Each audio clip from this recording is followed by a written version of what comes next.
Learn to invest के session number 2 में दोस्तों आपका स्वागत है। मैं हूं विवेक बजाज और मैं हूं मार्केट में कई सालों से और मुझे समझ में आता है कि इन्वेस्टिंग जर्नी कैसे जीते हैं।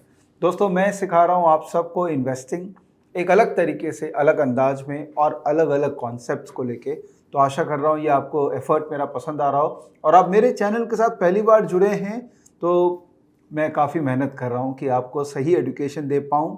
इन्वेस्टिंग और ट्रेडिंग कह रहा हूँ। ट्रेडिंग मैंने आपको सिखा दिया लर्न टू ट्रेड सीरीज के थ्रू।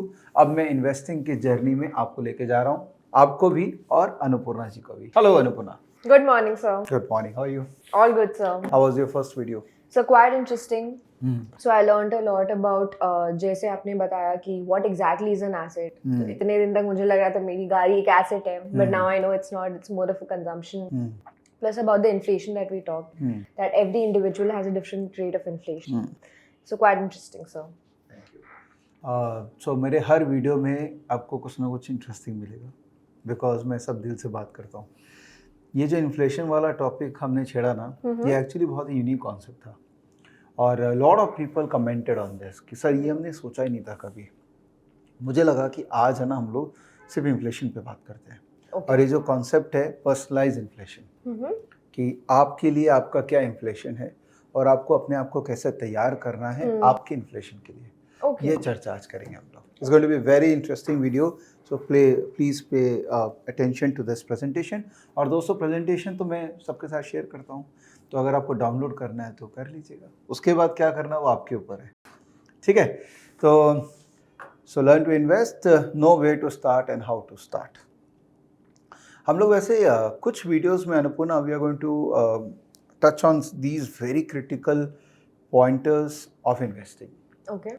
थोड़ा स्टॉक मार्केट रिलेटेड है but directly stock market investment से रिलेटेड नहीं है। It is also about preparing you to become a better investor, Okay. Right. So आज का टॉपिक है personal inflation rate. Very interesting topic. Learn to invest का एक journey हमने चालू कर लिया है। तो व्हाट इज इन्फ्लेशन? वेल, कभी कभी लगता होगा ना कि हम लोग कुछ एक चीज़ें हैं जो रेगुलर खरीदते हैं और जब रेगुलर खरीदते हैं तो हमको पता लगता है कि चीज़ों के प्राइस बढ़ रहे हैं। तो कुछ चीज़ वो 100 रुपये में कभी लिया था, आज लेने जाते हैं तो उसका दाम 200 सवा 200 है। Right. और हम रिएक्ट भी करते हैं ना कि अरे इतना दाम, अभी तो 100 रुपये में लिया था, है ना। Right. तो वो जो एक रिएक्शन है, वो जो एक्चुअल में प्राइस का बिहेवियर डिप्लिक्ट करता है मार्केट में, उसको इन्फ्लेशन बोलते हैं, right. Very simple concept. Inflation is measured at different levels. जो चीज़ आपके लिए एक इन्फ्लेशन हो आपके लेवल पे, क्योंकि आपका एक एज है, आपका एक कंजम्पशन पैटर्न है, Right. किसी और के लिए हो सकता है कि वो इन्फ्लेशन उतना मैटर नहीं करता। अच्छा. जो चीज़ कंज्यूमर के लिए एक इन्फ्लेशन हो सकता है प्रोड्यूसर के लिए वो अलग इन्फ्लेशन है, हो सकता है मैन्युफैक्चरर के लिए अलग इन्फ्लेशन है, हो सकता है कंट्री के लिए एक अलग इन्फ्लेशन है, राइट। सो ये पूरा आज का प्रेजेंटेशन में अपनी इन्फ्लेशन को एकदम डीप डाउन तक डिस्कस करेंगे कि कॉन्सेप्ट क्या है इन्फ्लेशन का। सो technically defining, it's defined as a sustainable rise in the general price levels of goods and services in an economy over a specified period of time. Typically हम उसको annualised ही देखते हैं typically कि अगर 4.5% inflation है तो पिछले साल के मुकाबले इस साल इन्फ्लेशन जो है वो 4.5% बढ़ा है, अच्छा. ठीक है।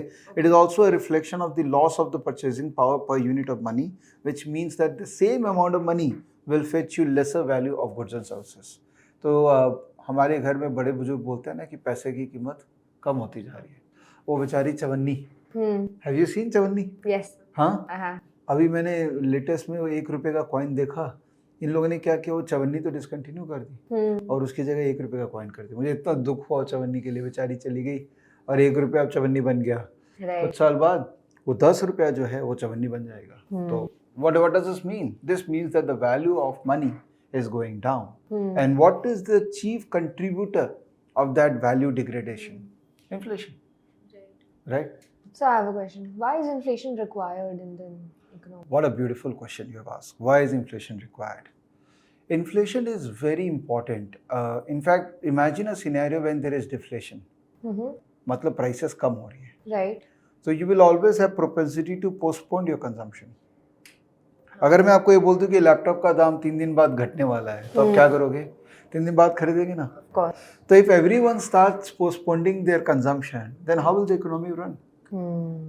Because economy में consumption becomes a very important part of the growth driving. Okay. Her economy का एक स्ट्रक्चर होता है. जीडीपी का फॉर्मूला आपको याद है? जीडीपी हाँ व्हाट इज, बोलिए.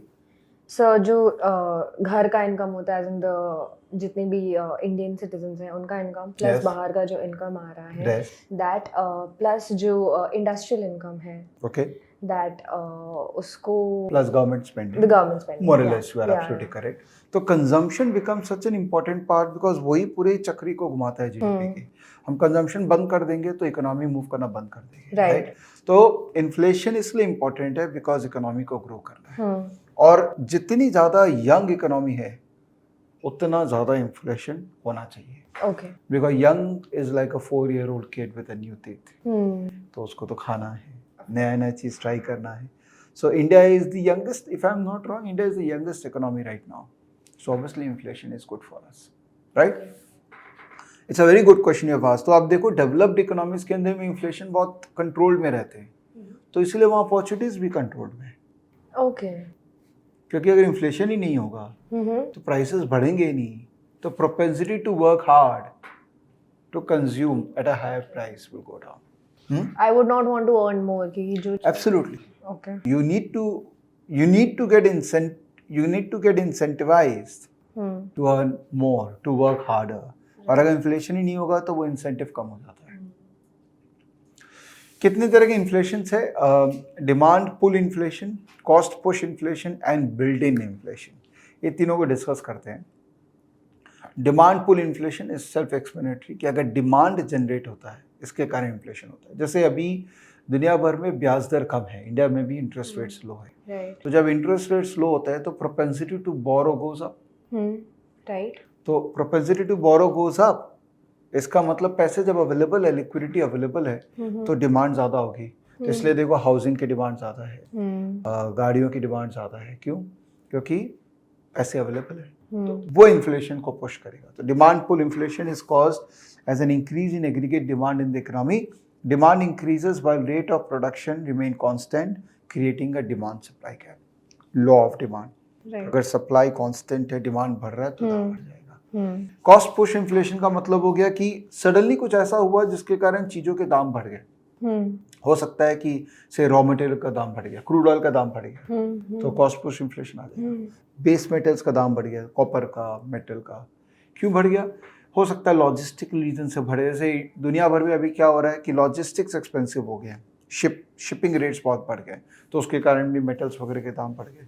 सप्लाई कंस्ट्रेन आ गया because of covid. Production control हो गया, not many people are working in mines to produce, तो सप्लाई कंस्ट्रेन आ गया, तो उसके कारण भी इन्फ्लेशन हो गया. एंड तीसरा है build in inflation. Build in inflation क्या होता है? एक इनहेरेंट कैरेक्टर होता है प्रोडक्ट का जिसमें इन्फ्लेशन एम्बेडेड होता है कि इतना तो इन्फ्लेशन होगा ही होगा, irrespective of that. For example, when you are doing a business and you have people as a raw material and you know that you have to increase the salary, right? So that becomes building. अभी क्या हो रहा है? IT sector के अंदर में boom है. There is a massive demand supply mismatch because जितने भी IT टैलेंट थे उसमें से significant percentage शेयर बाजार में ट्रेडिंग करने लगे. Okay. Lot of people have gone into stock market for trading. तो IT resources की constraint होगी. Plus suddenly there is so much demand of technology because of COVID that demand भी generate हो गया. Supply भी कम होगी, demand भी generate हो गया, और वो supply demand को gap को fill immediately नहीं किया जा सकता. कोर्सेज बनेंगे, यंगस्टर्स पढ़ेंगे, फिर प्रैक्टिकल अप्लाई करेंगे, तो इट टेक्स टाइम. तो उसके कारण एक बिल्डिंग इन्फ्लेशन एग्रेवेट हो गया. ओके. तो manpower cost of tech has gone up significantly. Why? Because there is a demand supply mismatch. तो ये तीनों को मिला लोगे तो एक अंडरस्टैंडिंग आ जाएगी कि इन्फ्लेशन आज की डेट में किस कारण हो रहा है. अगर मैं आपसे पूछूं किस कारण हो रहा है, डिमांड पुल, कॉस्ट पुश या building? So I would say demand pull because of the low interest rates. आपने जो बोला liquidity ज़्यादा है, तो that is why चीज़ों के दाम ज़्यादा वो है. So liquidity I think is driving right now. So it's not necessary कि ये एक ही होगा. अच्छा. It could be combination of three, but one thing is giving more weightage to the movement. Okay. तो demand pull definitely lead कर रहा है, but there is a cost push also because cost of raw materials have gone up. There is built-in inflation also. तो तीनों का ही role है, but demand pull obviously is far higher. Okay measurement of inflation, आप measure कैसे करते हैं inflation? तो इन्फ्लेशन भी एक तरीके का इंडेक्स है कि इसका बेस एक प्राइस होता है जो पर्टिकुलर ईयर से चालू होता है, वो अपने डिस्कस करेंगे किस किस इन्फ्लेशन इंडेक्स का क्या है, और फिर वो उसमें ऐड होता रहता है। तो अभी एक पर्टिकुलर रेट होगा, और वो रेट अभी का और पिछले पीरियड का अगर डिफरेंस निकालोगे तो इन्फ्लेशन परसेंटेज आता है। जैसे इंडेक्स वर्क करता है, निफ्टी जैसे इंडेक्स है, बैंक निफ्टी इंडेक्स है, तो कैसे वर्क करते हैं कि एक बेस प्राइस है। जैसे निफ्टी का बेस प्राइस है 1000 का, राइट तो वो 1000 का बेस प्राइस है निफ्टी आज की रेट में, जो नहीं 1000 है, निफ्टी आई थिंक 100 का बेस प्राइस है, सॉरी याद नहीं आ रहा, सेंसेक्स 1000 का है, निफ्टी का मुझे याद नहीं आ रहा, शायद 100 का बेस प्राइस है। तो आज के डेट में जो निफ्टी है या सेंसेक्स है वो अपने बेस से इतना ग्रो कर गया। तो measuring inflation is really important, indispensable. It needs strict monitoring as history is testimonial to many economies failing due to unchecked high inflation rate. कुछ याद आ रहा कोई कंट्री जो फेल हो गई थी बिकॉज इन्फ्लेशन बहुत ज्यादा हो गया था वहाँ पे? सो वेनेजुएला, जिम्बाब्वे, अर्जेंटीना, राइट ये सब इकोनॉमी में बहुत प्रॉब्लम हो गया था। तो जो आरबीआई है, लोग बोलते हैं ना कि आरबीआई का क्या रोल है? आरबीआई का रोल खाली पैसा प्रिंट करना नहीं है, उसका रोल है इकोनॉमिक एंड फाइनेंशियल स्टेबिलिटी बना के रखना। तो वो अलग अलग मेजर्स लेता है जिससे इकोनॉमिक और फाइनेंशियल स्टेबिलिटी बनती है। तो managing inflation becomes a very important part of RBI's action. Okay There are 3 levels at which inflation can be measured, and they are primary, the producer level, wholesaler level and the retail level. Wholesaler level को WPI बोलते हैं, CPI is consumer price, PPI is producer price, then commodity price index भी होता है, core price index भी होता है, और GDP deflator भी होता है। अलग अलग तरीके के इन्फ्लेशन है। So what is the relevance of the different? आगे बढ़ते हैं। WPI का मेजरमेंट होता है कि होलसेल प्राइसेस ऑफ गुड्स। तो ये गवर्नमेंट ही एक इंडेक्स बना रखा है, इसमें तकरीबन 700 कमोडिटीज हैं जिनके होलसेल प्राइसेस को कंसिडर करके एक इंडेक्स बनाया गया है। ये इंडेक्स का बेस ईयर है 2011-12, ठीक है। तो ये इंडस्ट्री जब इन्फ्लेशन देखती है ना तो इसको देखती है, जब अपने वो गुड्स को प्राइसिंग करेगी या गुड्स का जो डिसीजन मेकिंग करेगी तो वो इसको देखेगी, हम लोग नहीं देखेंगे। कंज्यूमर प्राइस इंडेक्स हो गया जो हमको देखना है, जिसमें कई कंपोनेंट्स है कंज्यूमर प्राइस इन्फ्लेशन के, फ्यूल, फूड और ये सब है, अपने डिस्कस करेंगे। एक मैंने बहुत अच्छा एक्सेल बनाया आपके लिए जिसमें हम आपका इन्फ्लेशन रेट निकालेंगे। ओह ओके तो जल्दी देख लेते हैं।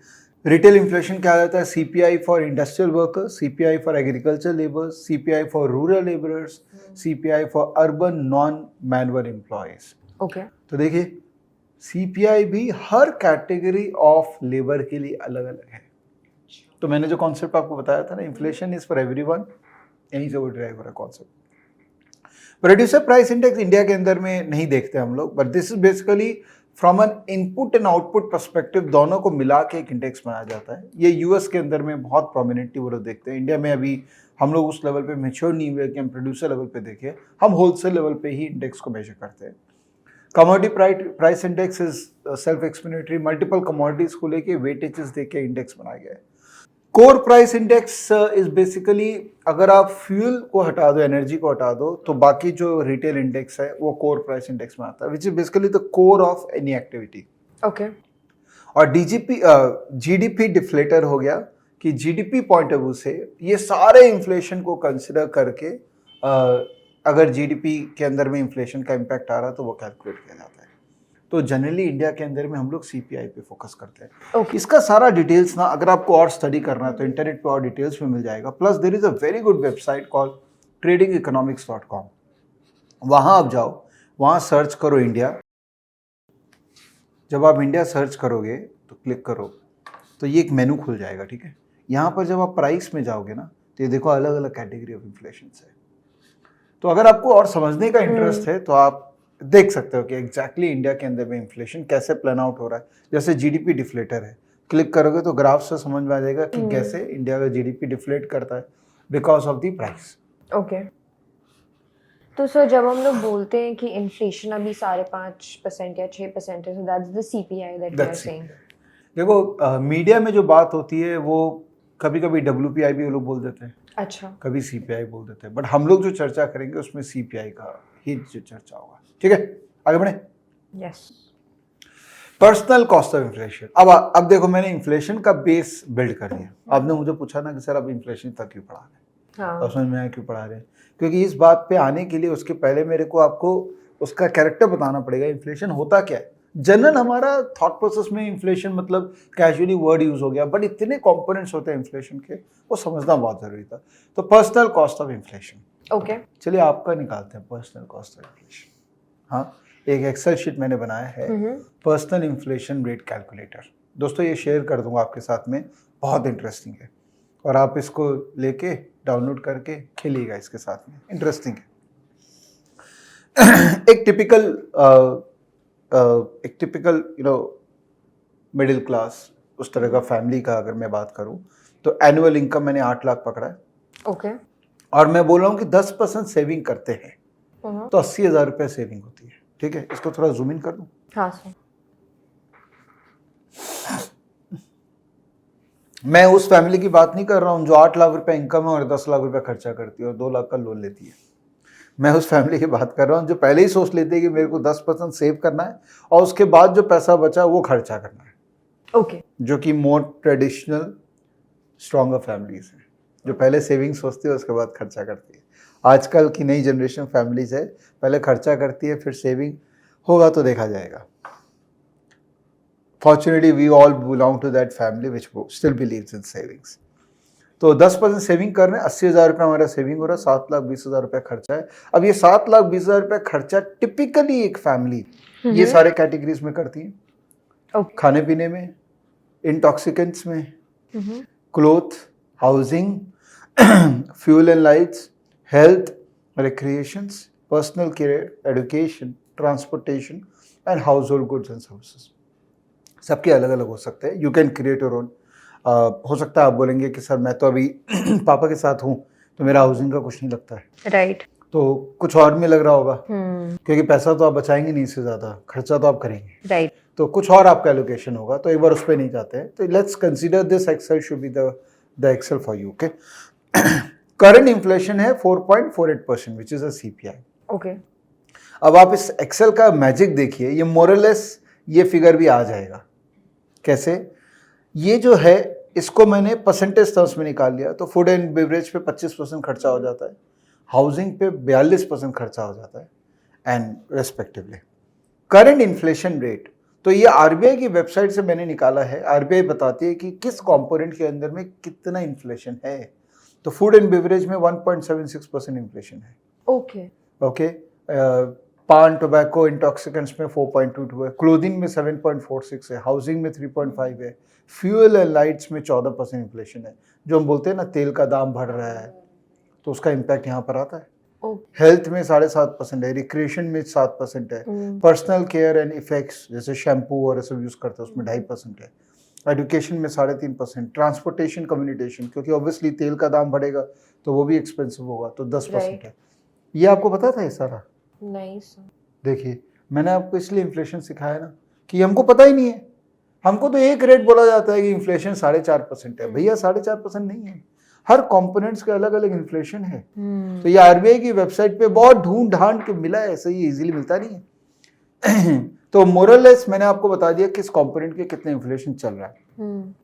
अब पर्सनल इन्फ्लेशन रेट क्या हुआ, ये मेरा वेटेज मल्टीप्लाइड बाय दिस, इसका समेशन इज 4.5%. ओके. 4.5% ये, और यहाँ पर भी 4.5% है. तो इसका मतलब CPI 4.5% आ गया. राइट. तो कैलकुलेशन आपको समझ में आ गया कि CPI बना कैसे, मोरलेस. ठीक है. सेविंग्स रेट में आपका बैंक में पैसा पड़ा है, सेविंग्स अकाउंट में कितना पैसा दे रहा है आपको, 2.7%. राइट. 4.5% इन्फ्लेशन है अनुपना जी. पैसा पड़ा है सेविंग्स अकाउंट में 2.7. इसका मतलब आपका रियल इंटरेस्ट रेट कितना है, नेगेटिव. राइट. तो पैसा अगर बैंक में पड़ा रहेगा सेविंग्स अकाउंट में तो वो पैसा का वैल्यू खत्म हो रहा है. तो चवन्नी वो बन गई 1 रुपया, 1 रुपया बन जाएगा 10 रुपया, आपके पास पड़ा रह जाएगा वो 10 रुपये का कॉइन, उसका वैल्यू हो जाएगा कुछ नहीं. क्यों? इसलिए. Got it. ठीक है. अब एक नया कॉन्सेप्ट मैं इंट्रोड्यूस करता हूं आपके लिए, वो है aspiration interest rate inflation. Aspiration inflation. ये कहीं नहीं मिलेगा आपको बुक में, मैंने कॉन्सेप्ट इंट्रोड्यूस किया। ओके। एस्पिरेशन इन्फ्लेशन का मतलब हुआ कि अरे भैया एस्पिरेशन भी तो करना है, बहुत कुछ करना है, आए हैं जी के जाएं, ऑफ कोर्स। है ना। यस। तो एस्पिरेशन में अब मैं देख रहा हूँ कि मेरा फूड एंड बेवरेज में 50% मेरे को खर्चा अपना बढ़ाना है। मेरे को पान टोबैको इंटॉक्सिकेंट्स में पार्टी वाटी करेंगे तो थोड़ा बहुत तो पैसा लगेगा ना। तो 50% के 150% मेरे को खर्चा बढ़ाना है। क्लोथिंग एंड फुटवेयर मेरे को अच्छे अच्छे ब्रांड्स खरीदने हैं। मेरे को हाउसिंग में 10% खर्चा बढ़ने से चलेगा। हाउसिंग में कौन इतना खर्चा करेगा, ठीक है, अपने ऊपर ज़्यादा खर्चा करेंगे, घर वर पे मोटा मोटी कर लेंगे। अम्यूजमेंट वगैरह में मैं 150% बढ़ाऊंगा because I want to travel, I want to do this. Personal care and effect में I want to get to the next level of cosmetics. I don't want to restrict myself to Hindustan Liver products. I'll go to body care and I'll increase my aspirations, right? Education में मैं next level की education करूँगा, skill build करूँगा, Elon Musk से course खरीदूंगी। तो aspiration, transportation, commutation. So ये हमारे aspirations हैं कि हम करना चाहते हैं। आप अपना भरिएगा इस एक्सेल में बाद में कि आप किस में ज़्यादा खर्चा बढ़ाना चाहते हैं। आपको दिखाई देगा कि 10,70,000 रुपये आपको चाहिए 3 साल बाद। ये मेरा 3 साल बाद का एस्पिरेशन है। आप 2 साल करना चाहे 2 साल कर लीजिए, 1 साल करना है 1 साल कर लीजिए। आप जितने ज़्यादा एग्रेसिव होंगे उतना कम कर लीजिए पीरियड। मैं कंजर्वेटिव हूँ तो मैंने 3 साल कर लिया, ठीक है। तो 10,70,000 रुपये हमको चाहिए 3 साल बाद। मेरे पास 7,20,000 रुपये का खर्चा का जगह है। इसका मतलब मेरे को मेरा personal inflation rate considering the current inflation of all these components is going to be 5.47%. तो जो पर्सनल इन्फ्लेशन मेरा 4.5 है आज के रेट में, ये हो जाएगा 5.47। अब आपको समझ में आ रहा है कि सीपीआई क्यों बढ़ता है। अभी तो मैंने इन्फ्लेशन कंपोनेंट्स को तो बढ़ाया नहीं है, राइट। ये तो मैं एज्यूम ही कर रहा हूँ कि जो अभी है वही है। अगर ये भी बढ़ गए तो आपका और बढ़ जाएगा। Why has this increment happened from 4.5 to 5.5? Because of your aspiration. Okay. कि मुझे अच्छे कपड़े चाहिए, मुझे अच्छी गाड़ी चाहिए, मुझे उबर में अब ट्रैवल करना है, अब मैं नहीं ट्रैवल कर सकती हूँ ऑटो में। राइट। तो ये 1% आपका खर्चा बढ़ने वाला है inflation because of aspiration. But that is considering कि अभी जो इन्फ्लेशन रेट है वो सेम रहे, अगर वो और बढ़ गया तो वो और बढ़ जाएगा। मान लेते हैं कि सेविंग्स रेट का जो रेट है, जो अभी 2.5 2.7 है, वो 3% हो जाता है 3 साल बाद, क्योंकि थोड़ा इन्फ्लेशन बढ़ेगा तो इंटरेस्ट रेट्स भी बढ़ेंगे। मान लेते हैं फिर भी आप 2.5% नेगेटिव है। तो आपको प्रोटेक्ट करना है इस लीथल इन्फ्लेशन से। And inflation, again I am repeating, is not just about inflation which media talks. Inflation is what you will have to work out using this excel कि एक्चुअल में आपका बाद में क्या इन्फ्लेशन होने वाला है, एस्पिरेशन इन्फ्लेशन, ठीक है। तो अब मुझे क्या करना होगा। तो 7,20,000 रुपये का मेरा अभी का खर्चे का बजट है। एस्पिरेशन मेरा बजट है 10,70,000 रुपये, तो डेफिसिट है 3.5 लाख। और मेरा आज के रेट में कमाई है 8 लाख। हाँ, अगर 8 लाख है तो, और तो मेरा गोल होगा ये 8 लाख रिप्रेजेंट्स अभी का। हाँ, राइट। तो मेरे को 3 साल बाद अगर कमाई करना है, हाँ, गिवन ये मेरा खर्चा है, हाँ, right, which represents I have to consider 10% savings also. तो मेरा गोल होना चाहिए तकरीबन 11,90,000 रुपया, मतलब 12 लाख रुपया मेरे को चाहिए 3 साल बाद, राइट। तो 12 लाख अगर आपको 3 साल बाद चाहिए और आप अगर सेव कर रहे हैं 80,000 रुपया, तो आपका इनकम भी ग्रो करना चाहिए, एट द सेम टाइम आपका सेविंग्स भी ग्रो करना चाहिए बाई 14%। अगर इनकम और सेविंग दोनों ग्रो करेगा बाई 14%, तभी आप वो स्टैंडर्ड ऑफ लिविंग में आ पाएंगे। कट शॉर्ट ये बोलने की कोशिश कर रहा है कि 5.5% इन्फ्लेशन कहा जाएगा, तो 5.5 से नीचे रिटर्न जनरेशन का प्रोडक्ट रखोगे तो कुछ नहीं होगा। 7% भी करोगे तो भी आप उतना एस्पिरेशन लेवल पे नहीं जा पाओगे, फिर आपको कॉम्प्रोमाइज करना पड़ेगा। Got it, sir. मतलब आप ठीक है हिंदुस्तान लीवर के प्रोडक्ट से उड़ जाएंगे, लेकिन बॉडी शॉप नहीं जा पाएंगे। राइट। और उसके ऊपर का तो फिर अभी तो टाइम लगेगा। उसके ऊपर के वैसे कौन से ब्रांड्स होते हैं बॉडी शॉप के ऊपर? Sir probably Mac. उसके ऊपर क्या है? तो अगर आपको वहां जाना है और ऊपर जाना है तो ये आपको बढ़ाना पड़ेगा। परेशान क्यों लग रहे हैं अनुपुना जी? सब अपने कंफ्यूजन में डाल दिए कि इतना परसेंट रियलिटी चेक है ये। जितना जल्दी रियलिटी चेक हो जाएगा उतना अच्छा है ना। नहीं तो हमारा तो टाइम निकलता जा रहा है। इंडिया में कितना पैसा बैंक के अंदर में पड़ा है, सेविंग्स अकाउंट के अंदर में। बैंक्स एंजॉय कर रहे हैं, बैंक्स के जो एम्प्लॉयज है वो एंजॉय कर रहे हैं, बैंक के जो शेयर होल्डर्स है वो एंजॉय कर रहे हैं आपका पैसा को, और आप अपना पैसा को ऐसे मिट्टी कर रहे हैं। हमारे देसी भाषा में बोलते हैं मिट्टी कर दिया तूने इसका। तो आप सेविंग्स अकाउंट से पैसा को निकालिए, दर्द समझिए। ये 2.5% 3% इंटरेस्ट रेट देखने में बहुत सुंदर लगता है, कम से कम वहाँ से निकाल के 6% वाला इंस्ट्रूमेंट में तो जाइए। और हमने लास्ट सेशन 1 में डिस्कस किया था कुछ ऐसे प्रोडक्ट है जो 6% देते हैं आपको। नहीं देखा है तो वो वीडियो देखिए, कुछ मेंशन किया मैंने उसके अंदर में।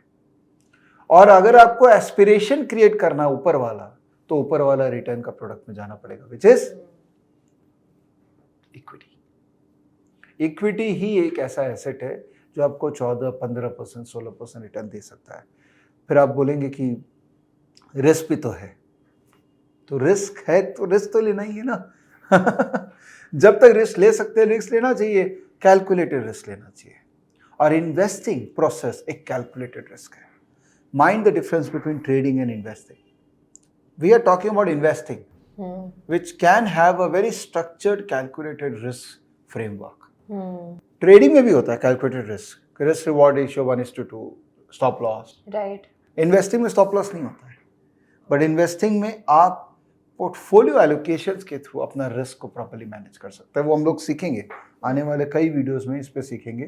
तो जुड़े रहिएगा और अगले वीडियो के लिए भी वापस आइएगा, because this is going to be very interesting discussion हेंसफॉर।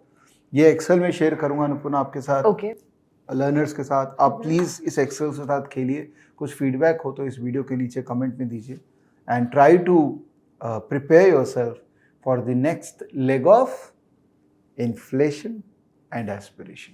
Okay sir, ठीक है, डन। सो ये तो मैंने सिखा दिया आपको एक्सेल में। ये एक कोट है जो मैंने आपको पहला स्लाइड में भी दिया था, फिर रिपीट कर रहा हूँ। Take a simple idea and take it seriously. It's a very simple idea, but उसको सीरियसली लेना बहुत बहुत ज़रूरी है। तो आप ले ही रहे, तो और आप लेते रहिए। सर, पिछले वीडियो में आपने मुझे बोला था कि अगर इन्वेस्टर आपको सही इन्वेस्टिंग सही तरीके से करना है तो आपको बुक्स भी पढ़ने पड़ेंगे। So can you suggest some book that I can start as a novice investor?